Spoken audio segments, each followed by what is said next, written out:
O, Joy, nandiyan ka pala, Joy. Oh, ikaw, andyan ka rin. Oo naglalakad-lakad ako eh. Gabi na.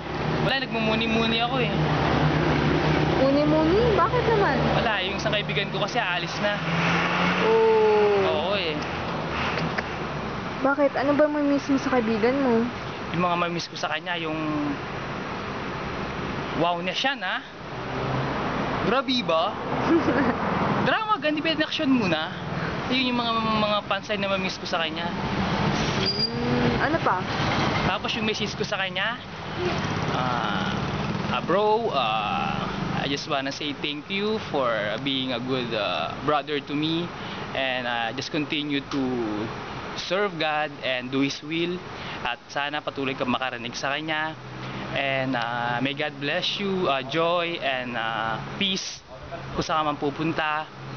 And sobrang mamimiss kita, bro. Yung mga coffee break natin, ayan, hindi na katulad ng dati kasi wala ka na. And God bless you, bon voyage, and I love you, bro. You're the man.